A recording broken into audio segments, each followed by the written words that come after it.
Scrubs? Anyone can buy scrubs. What, you think putting on a costume makes you a doctor? Officer Brandon Mitchell's voice drips with contempt. His flashlight stays locked on her face. Officer, I apologize for my speed. I'm a trauma surgeon at Metropolitan General. There's a patient. Yeah? So where's your real ID? Or did you steal that too, along with this fancy car? Maya's voice stays calm, soft, professional. Sir, my hospital badge is in my bag. My stethoscope is right there. The hospital is calling me. A boy is dying. A boy is dying. Mitchell mimics her voice, cruel. You people always got some story. Step out, hands behind your back. Hayes pulls out handcuffs.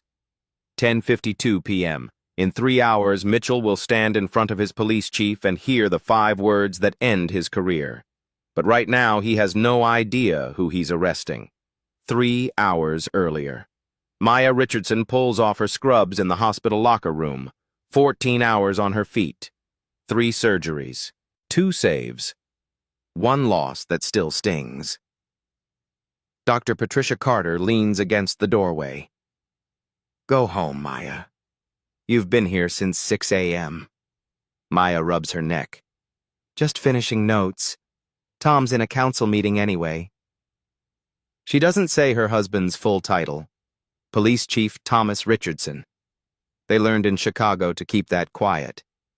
Too many whispers. Too many assumptions. A black woman doctor married to a white cop climbing the ranks. People talked. They still do. Maya texts him. Heading home. How's the meeting? 3 dots appear. Then, rough. They want me to delay body camera implementation. I'll be late. She drives home. 15 minutes through the city. Their house sits in a quiet neighborhood, mixed, professional, the kind of place where people nod hello but don't pry. Maya showers, changes into sweats, heats up leftover Thai food, sits on the couch with her phone. She's scrolling through medical journals when her phone rings. 10:45 p.m. Dr. Carter. Her voice is tight. Maya, I need you back. GSW patient. 17-year-old male. Massive internal bleeding. ETA 10 minutes. You're the only one who can handle this. Maya is already moving. Prep OR2. I'm 15 minutes out. She doesn't waste time changing completely. Surgeons keep spare scrubs at home for exactly this reason. She pulls on the blue cotton, grabs her bag with her hospital ID and stethoscope, runs to her car. The BMW. Registered under Tom's name. They did that for privacy, too. After Chicago, they wanted separation, professional distance. She backs out fast, hits the gas. Somewhere across the city, Marcus Webb is in an ambulance. 17. Scholar-athlete. MIT scholarship for engineering. He was walking home from his friend's house when a drive-by caught him. Wrong place, wrong time. The bullet tore through his abdomen. His mother Sharon is in another car behind the ambulance, praying, screaming, begging God. At Metropolitan General, Dr. Carter is scrubbing in. Her hands move fast. She's good, but she's not Maya. Maya has 12 years of trauma surgery. Maya has hands that don't shake. Maya has instincts that save lives when minutes matter. The OR team is ready. Instruments laid out, blood warming, anesthesia standing by. Where's Dr. Richardson? A nurse asks. Chen checks her phone. She said 15 minutes. That was 12 minutes ago. Meanwhile, 4 miles away in City Hall, Chief Thomas Richardson sits in a conference room. 6 council members. 2 hours of arguing. The new body camera policy is on the table. Councilman Davis, white, 60, old money, leans back in his chair. Chief Richardson, we appreciate your enthusiasm, but mandatory cameras on every officer? The union is pushing back hard. Tom's voice stays level. 89 complaints of racial profiling in 18 months. How many more do we need before we act? Councilwoman Garcia nods. The chief is right, but Davis isn't done. You're moving too fast. You've been here 6 months. Let the department adjust. Tom's phone sits face down on the table. Silent mode. He never checks it during council meetings. He doesn't see Maya's text from earlier. He doesn't see the incoming call from the hospital at 10:58 p.m. Back at the precinct, Officer Brandon Mitchell is wrapping up his shift. 5 years on the force. 12 complaints in his file, all dismissed, all buried.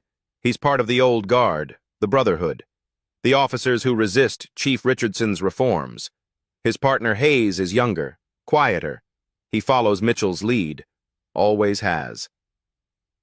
They're cruising Highway 40 when dispatch crackles.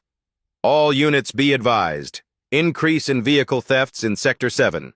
Multiple BMWs reported stolen this month. Suspects using fake credentials. Mitchell perks up. BMWs, that's the gentrified area. Lots of doctors and lawyers are moving in. Hayes nods. Makes sense. Easy targets. They drive past the hospital. Metropolitan General's lights glow in the distance. The ER entrance is busy. Friday night. Gunshots. Car accidents. Overdoses. Neither officer knows that inside that building, a surgical team is waiting, that a mother is crying in a family room, that a teenager's blood pressure is dropping, and that the only surgeon who can save him is about to be pulled over 3 miles away. At 10:50 p.m., Maya's BMW hits Highway 40. She's doing 48 in a 40 zone. Not reckless, but fast, focused. Her mind is already in the OR. She's running through the procedure, GSW to the abdomen, likely liver or spleen, maybe both. She'll need to control the bleeding first, then assess damage, then repair. She sees the yellow light ahead. It's turning red. She accelerates through it, legal, barely. Behind her, Mitchell sees the BMW, sees it run the yellow light, sees the expensive car, sees an opportunity. Let's pull them over. Hayes hits the lights. Maya's heart sinks when she sees the red and blue in her rearview mirror. No, not now, not tonight. She signals, pulls over immediately, turns on her interior light, hands on the wheel, everything by the book. She learned this from Tom. How to survive a traffic stop while black, even in scrubs, even as a doctor, even as the police chief's wife, especially as the police chief's wife. Mitchell approaches the driver's side. His flashlight is too bright. Aggressive. He sweeps it across her face, her scrubs, her bag. He sees what he expects to see. A black woman, in a nice car, wearing what could be a costume. Maya keeps her voice calm. Good evening, officer. Mitchell doesn't return the greeting. License and registration. She reaches slowly for her purse. I'm reaching for my wallet now.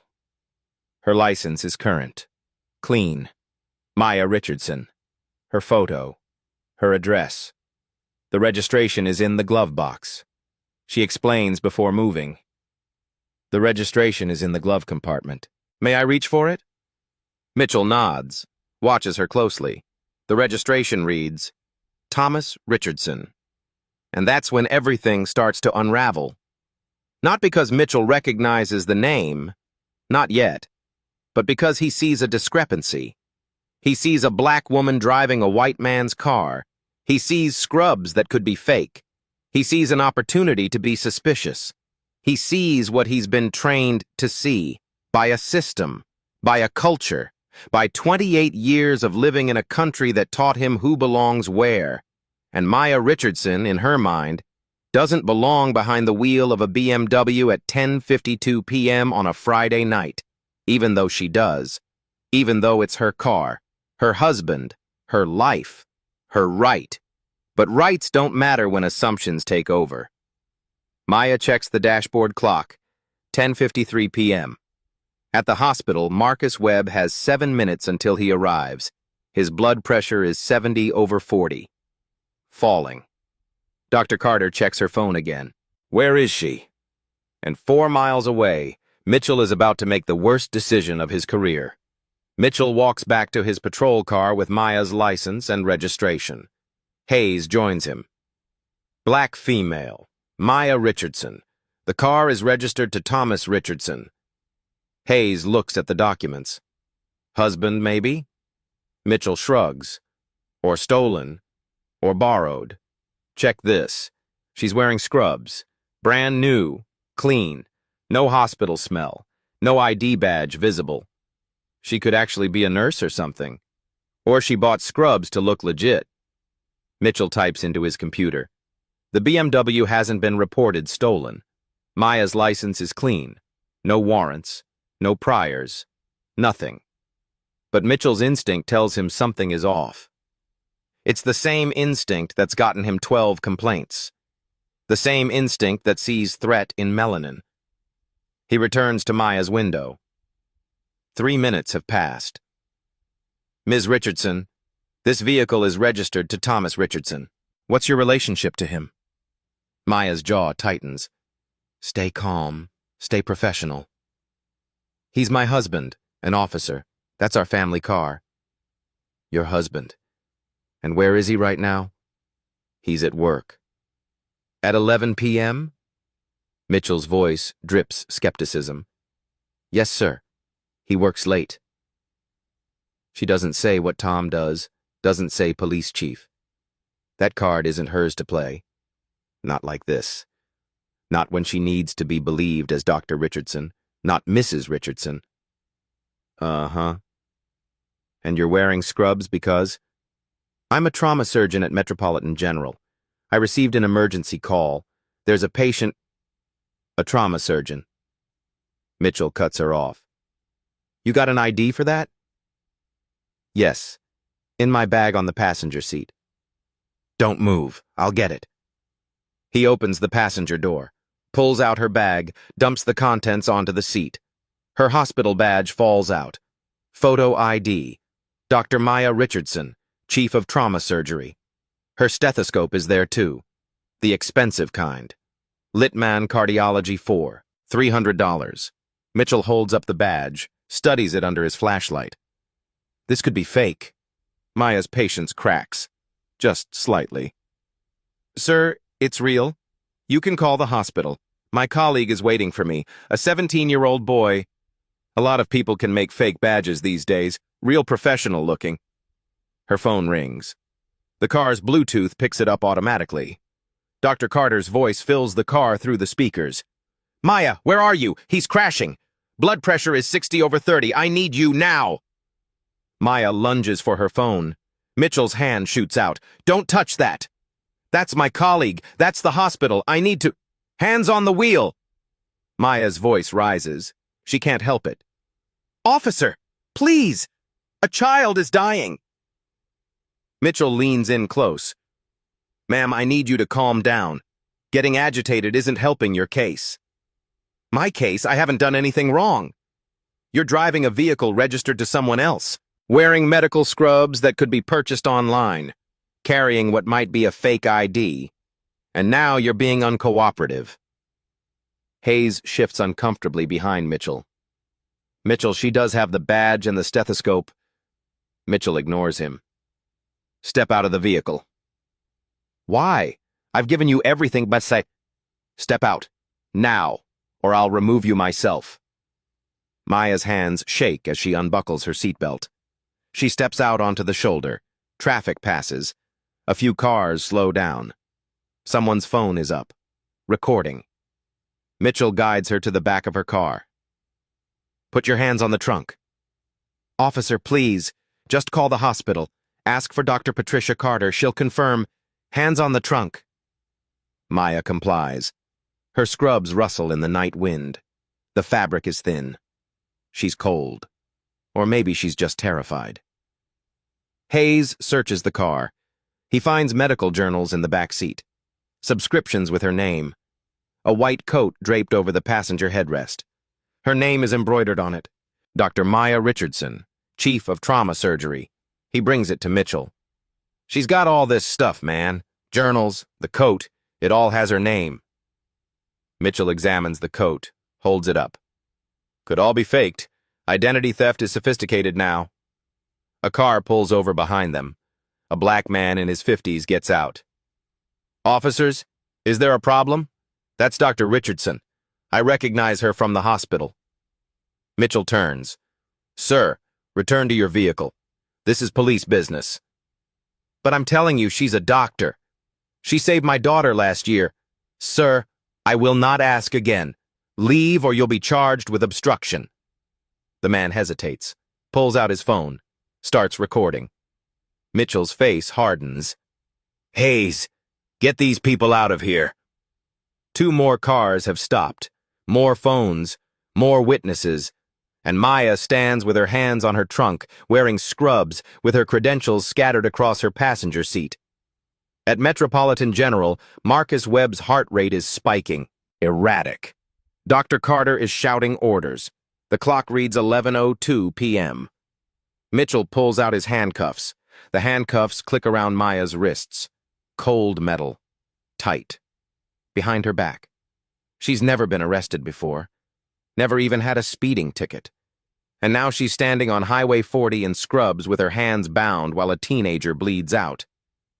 You're under arrest for suspicion of vehicle theft, possession of fraudulent identification, and obstruction of justice. Maya's voice breaks. Obstruction? I've answered every question. I've shown you everything. You became agitated and uncooperative. That's obstruction.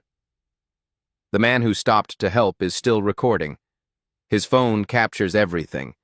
Maya in handcuffs, the scrubs, the medical equipment scattered in her car, the white coat with her name on it. This is wrong, he shouts. She's a doctor. I've seen her at Metro General. Mitchell walks toward him. Sir, final warning. Leave now or join her in custody. The man backs up but keeps filming. A woman in the second stopped car rolls down her window. I'm calling the news. This is racial profiling. Hayes looks uncomfortable. Mitchell, maybe we should verify with the hospital, just to be safe. We'll verify at the station. Procedure.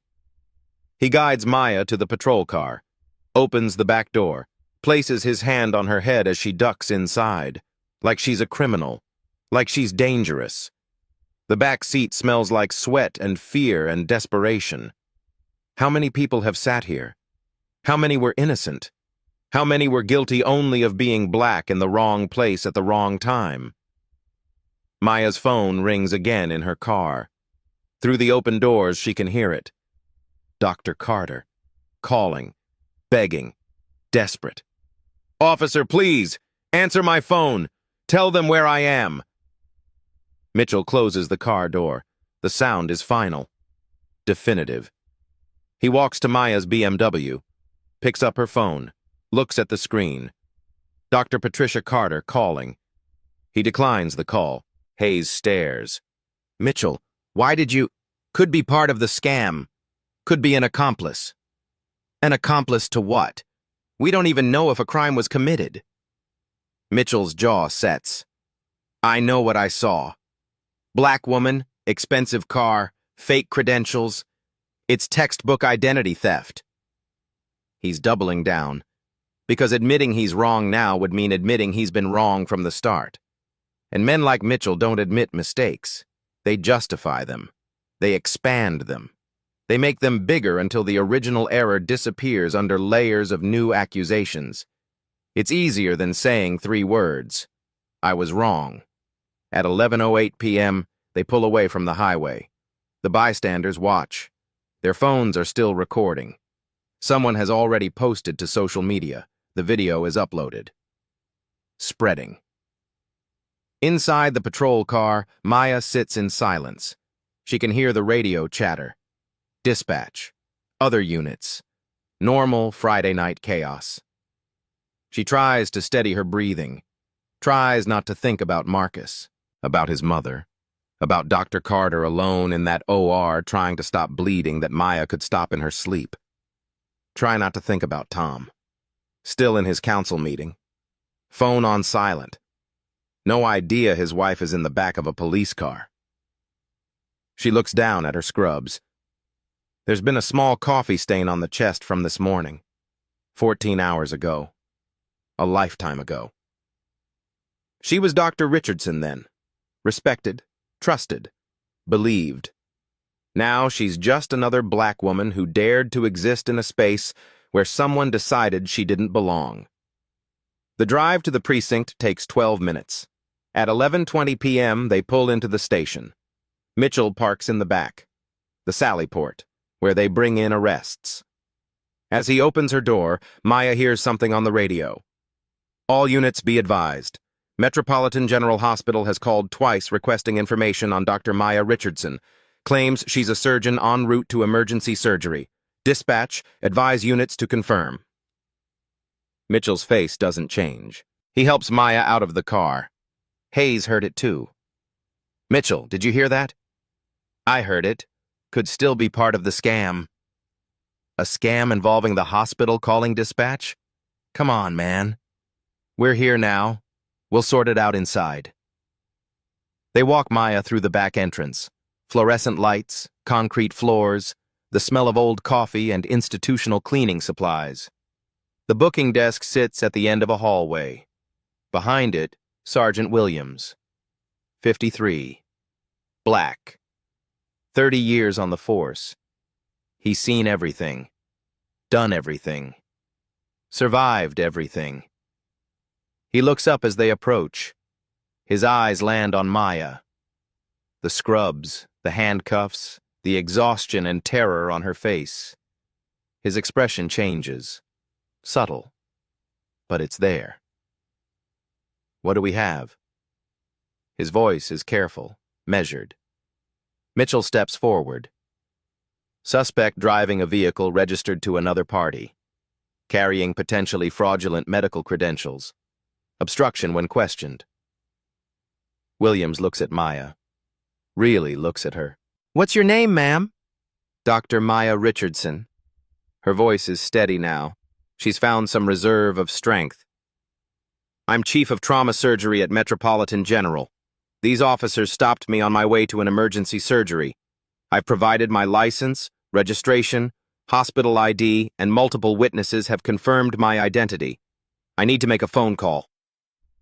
Williams's face is stone, but his eyes flicker. Recognition, maybe. Or just the recognition of a situation about to explode. Dr. Richardson. He says it slowly, testing the name. And the vehicle registration? My husband's name, Thomas Richardson. We keep the car registered to him for privacy reasons. Williams's hand tightens on his pen. Just for a second. Mitchell doesn't notice. We need to verify everything. Vehicle, ID, medical credentials. The whole story seems suspicious. Suspicious how? Williams asks. Black female, expensive car, clean scrubs at 11 p.m. Claims to be a surgeon but was agitated and uncooperative when questioned. Williams sets down his pen. Officer Mitchell, did you run her license? Yes, clean.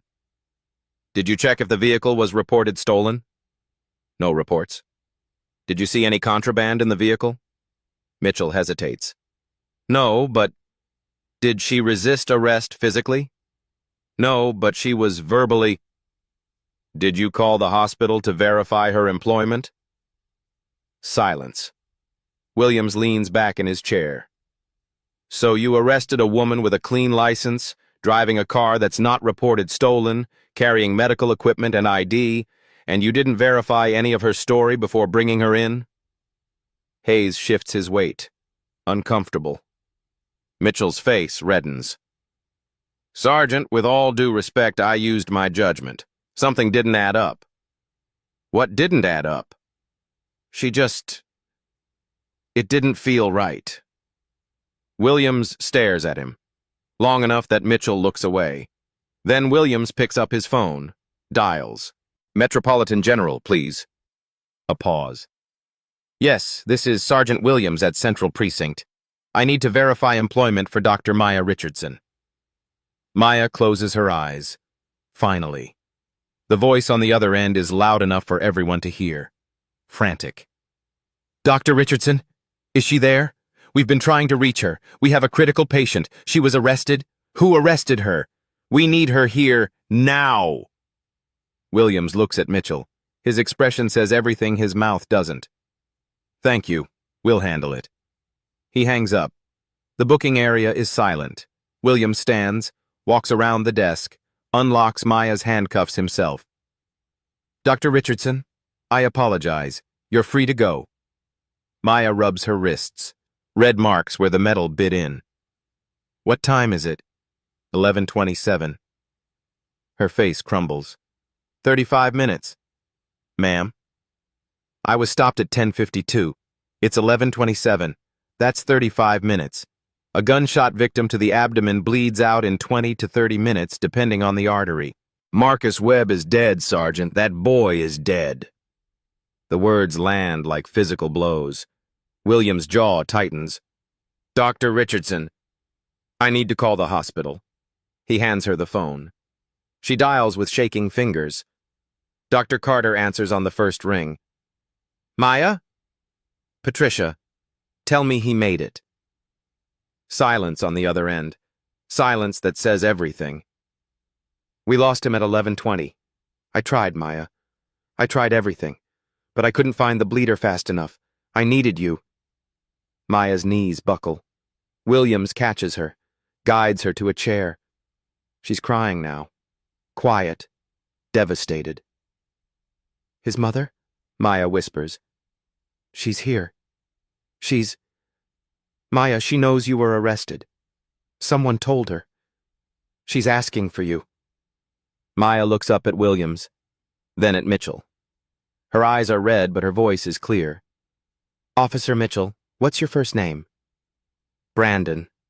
He can barely get the word out. Brandon Mitchell. Remember that name, Sergeant Williams? Because Marcus Webb's mother will remember it. His family will remember it. And I will make sure everyone remembers why a 17-year-old boy bled to death on an operating table while the surgeon who could have saved him sat in handcuffs on the side of the road. Mitchell's face has gone pale. Williams picks up the phone again. Not the desk phone. His cell phone. Personal. He turns away slightly. His voice is low, but Maya can hear him. Janice, it's Williams. We have a situation. Maya Richardson was just arrested. Yes, the chief's wife. You need to get here. Now.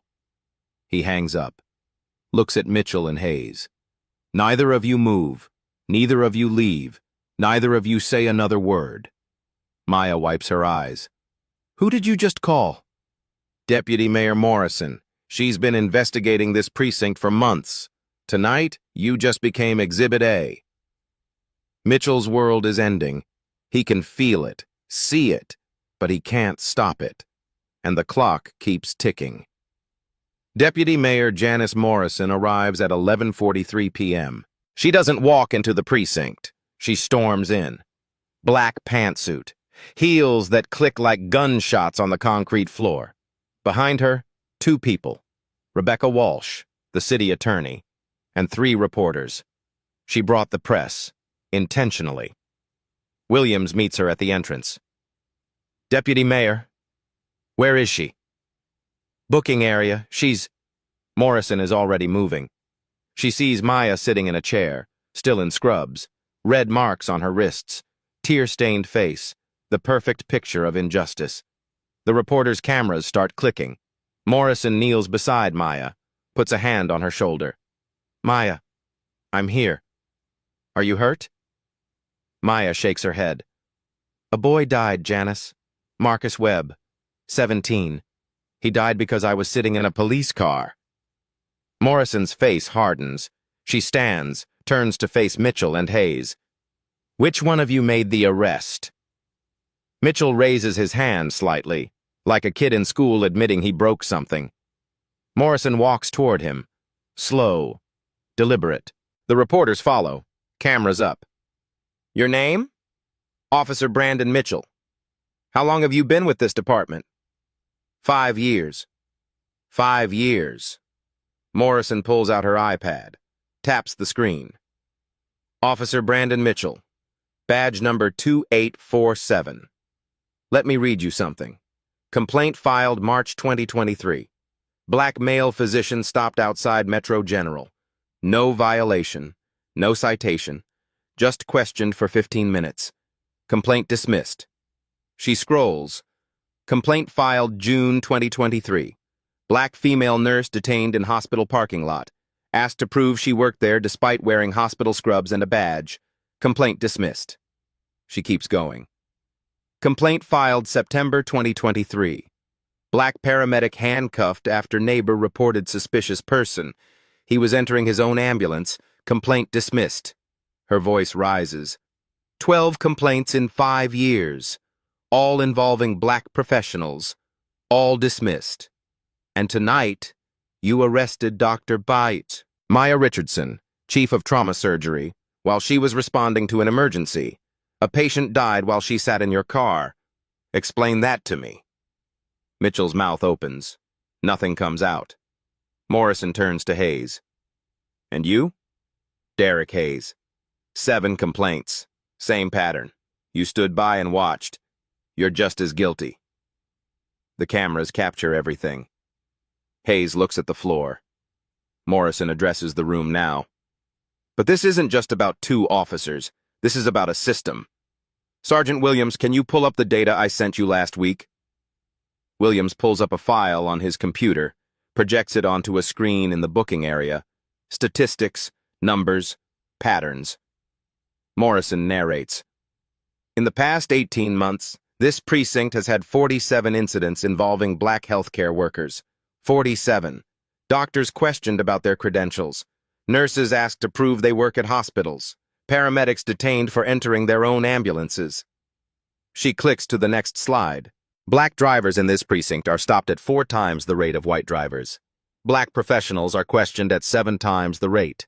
And in 100% of cases where black medical personnel were detained, the officers involved were part of the same union faction resisting Chief Richardson's reforms. Mitchell's face drains of color. Morrison isn't done. Officer Mitchell, when you saw Dr. Richardson, what was your first thought? I saw someone driving a car registered to another person.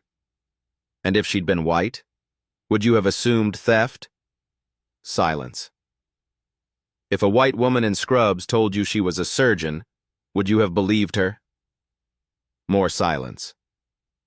If a white woman presented hospital ID, stethoscope, medical journals, and had a colleague calling to confirm her identity, would you have arrested her? Mitchell's voice is barely audible. I don't know. You don't know. Or you do know, and you don't want to say it. The booking area door opens. Everyone turns. Chief Thomas Richardson walks in. He's in full dress uniform. White, 42. Every inch the police chief. His face is carved from stone. His eyes scan the room. They land on Maya. For a moment his composure cracks. Just a moment. His jaw tightens. His hands clench. Then he rebuilds the wall. Professional. Cold. Controlled. He walks past Morrison. Past the reporters. Past Williams. Directly to Maya. He doesn't say anything. Just looks at her. Checking for injuries. For damage. For breaks. Maya nods slightly. I'm okay. Tom exhales. Then he turns to face the room. The officers expect him to explode, to scream, to pull rank and destroy Mitchell on the spot. He does none of those things. His voice is quiet, deadly. 6 months ago, I stood in this building and made a promise. I promised reform.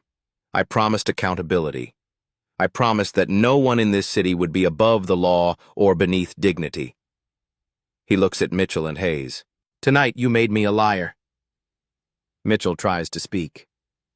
Chief, I didn't know she was... My wife? Tom's voice cracks like thunder. That's your defense? That you didn't know she was my wife? The room freezes. Tom steps closer to Mitchell. So if you had known she was married to me, You would have believed her?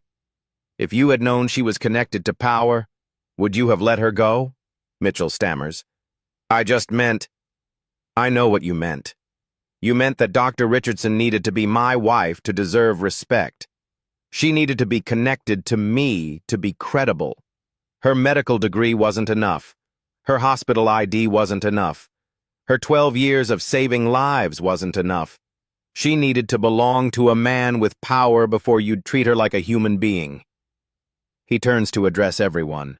The reporters are writing frantically. Dr. Maya Richardson shouldn't need to be the police chief's wife to be believed. She's a surgeon. She's saved over 3,000 lives. She graduated top of her class from Johns Hopkins. That should be enough. That is enough. Morrison steps forward. Chief Richardson, what are the legal options here? Tom looks at her. They've clearly discussed this already. This is theater. Necessary theater. Deputy Mayor, what charges could these officers face?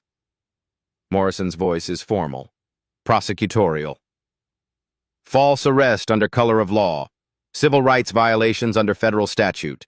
If we can establish causation between the detention and Marcus Webb's death, potentially negligent homicide.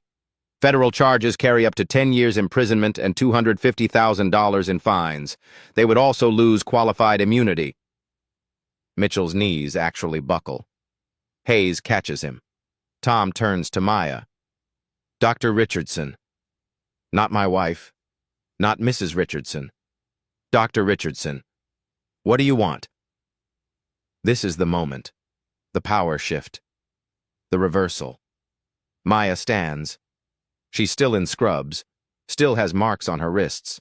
But she's not a victim anymore. She's a force. I want their badges. Mitchell makes a sound, almost a whimper. Maya continues. Her voice is steel.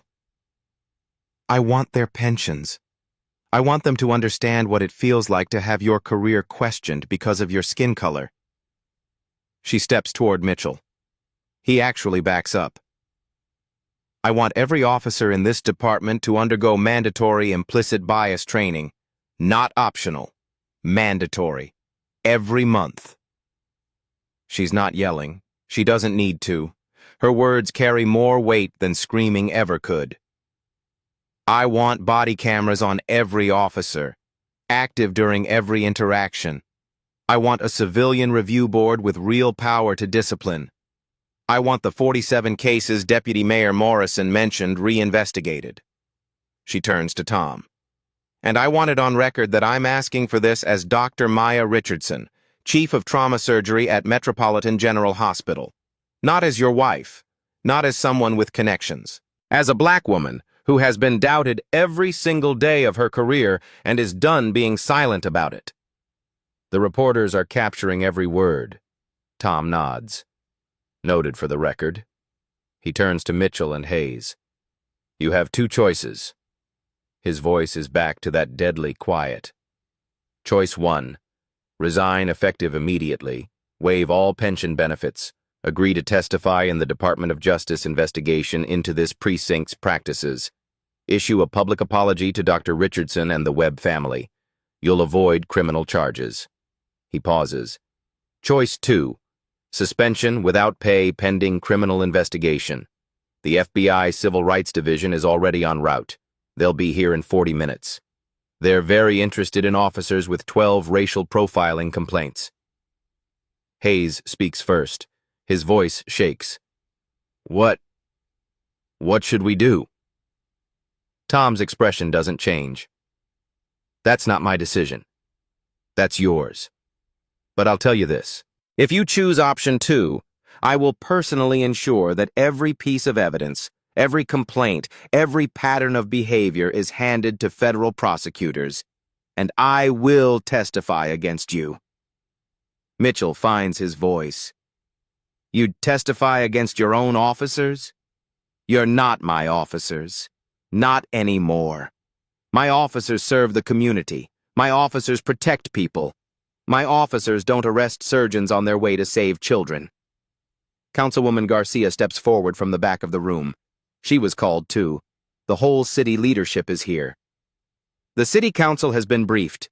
We support Chief Richardson's reforms, fully, publicly, and we'll be introducing emergency legislation tomorrow morning. Councilman Thompson joins her.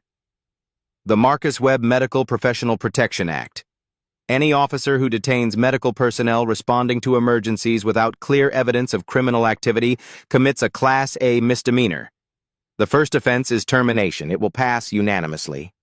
Morrison adds, we'll also be releasing my 8-month investigation into this precinct. 47 cases, detailed patterns, statistical analysis. The media has it embargoed until tomorrow morning. But after tonight, that embargo lifts. She looks at Mitchell. So when you walk out of here, whether you resign or not, the whole city will know your name. They'll know what you did. They'll know why Marcus Webb died.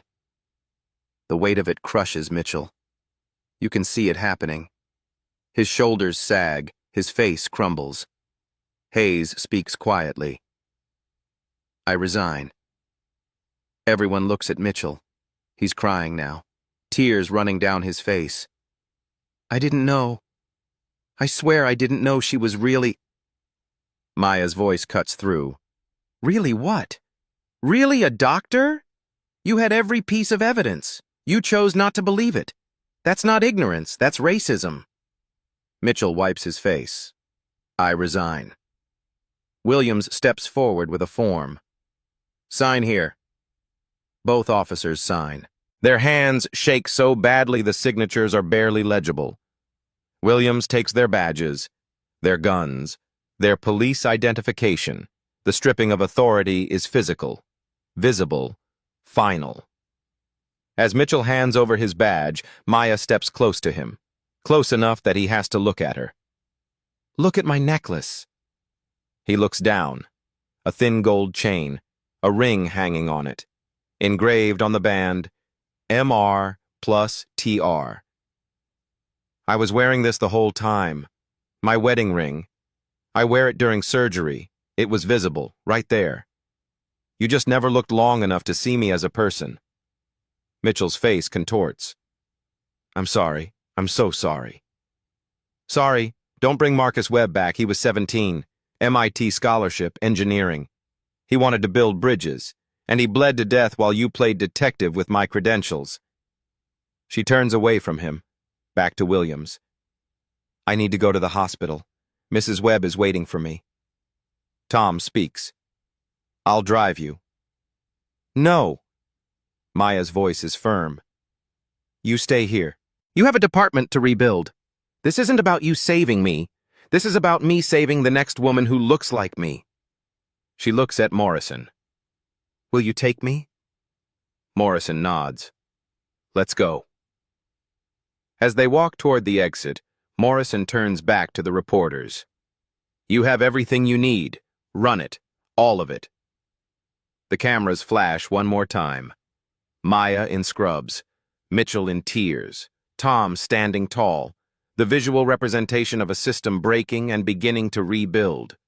Maya pauses at the door, looks back at the booking area. Remember his name? Marcus Webb. Remember why he died, and make sure it never happens again. Then she's gone.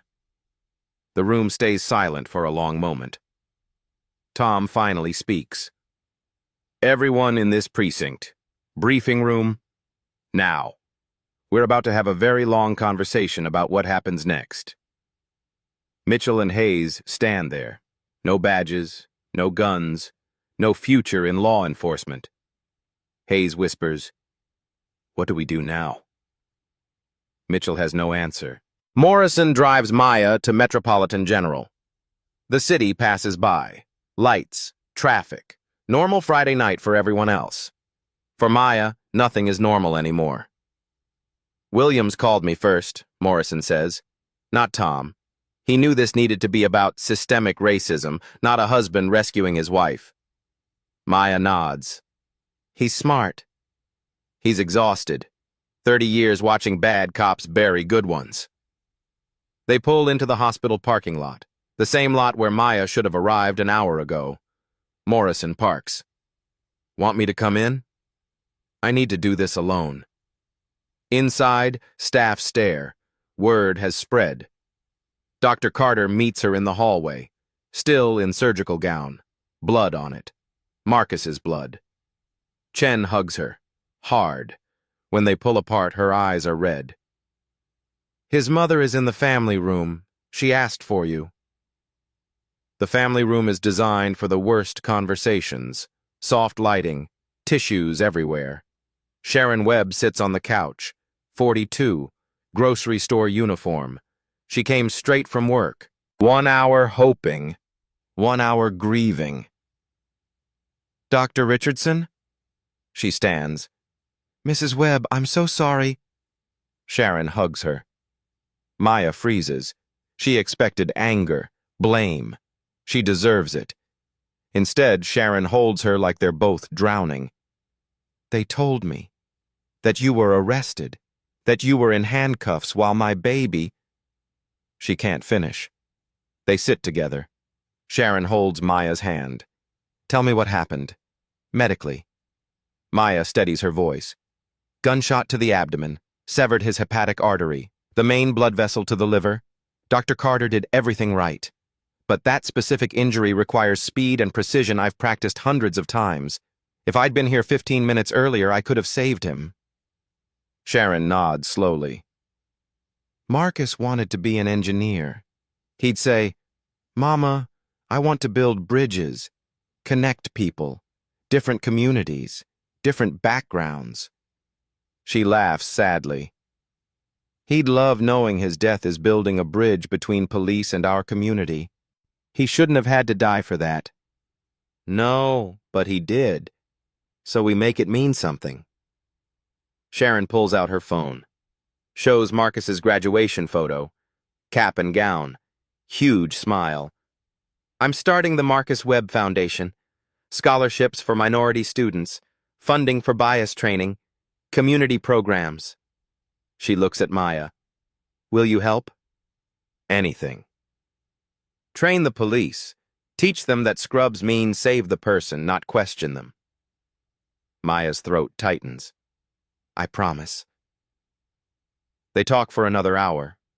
About Marcus. His dreams. His jokes. His kindness. How he called his mama every day. The boy who will never call again. At 2 a.m., Maya leaves. Tom waits in the parking lot, still in uniform. How was it? She's stronger than I am.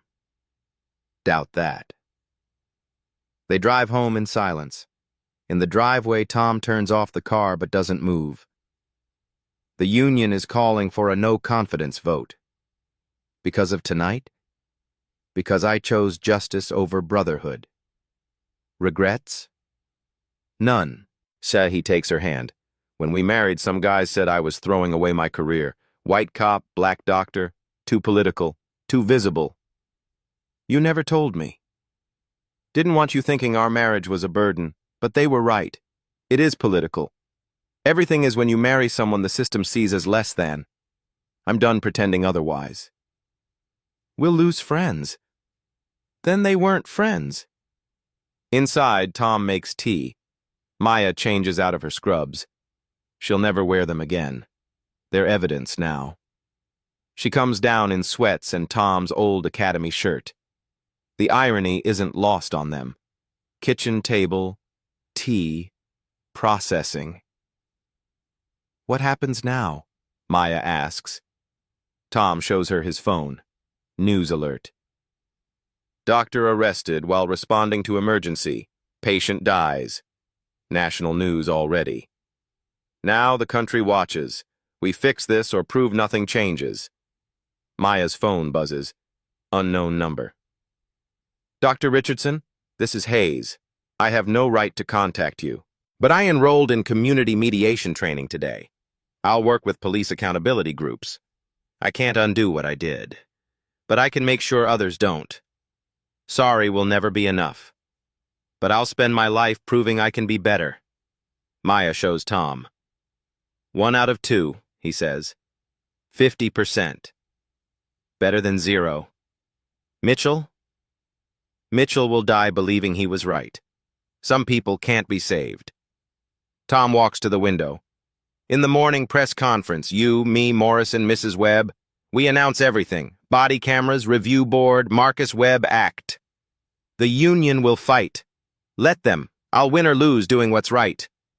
Maya joins him. We'll be famous or infamous. Good. Let them see us.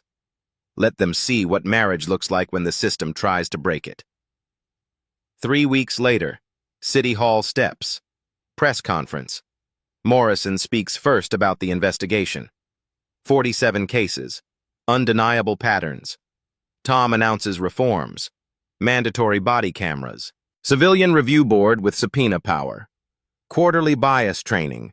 Independent investigation of all 89 racial profiling complaints. 23 officers have requested early retirement rather than face audits. 12 cases are under criminal review.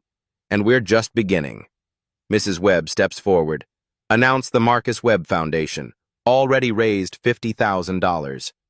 Then Maya speaks. I'm chief of trauma surgery, Hopkins graduate. 3,000 surgeries. Last night, 2 officers saw only my skin. Not because they're uniquely evil, but because the system trained them that black excellence is suspicious. She pauses. Starting next month, I'm conducting mandatory training for all officers, medical emergency protocols, so the next time someone sees scrubs and blood, they clear the way. Do not reach for handcuffs. The crowd applauds. A reporter shouts, Dr. Richardson, will you sue? No, litigation won't change culture. But I'll do something better. I'll make sure every officer remembers Marcus Webb's name. And why did he died? The story goes viral. Hashtag #IamMaya Richardson trends. Doctors and nurses nationwide share their stories. 47 police departments implement similar reforms. The ripple effect spreads. 1 month later, Richardson home. Kitchen. Maya cooks. Tom sets the table. Normal evening. Except nothing is normal anymore. Council voted, Tom says.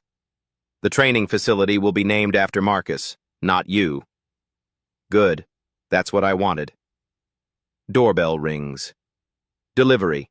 Large flower arrangement. Card reads, From the Webb family. Thank you for making Marcus matter. He's saving lives now, just differently than he planned. Maya holds the card. Tears form. Tom wraps his arms around her. You okay? No. But I will be. And more importantly, the next Dr. Richardson will be safer. Outside, the sun sets on a city beginning to change. One policy at a time. One officer at a time. One conversation at a time.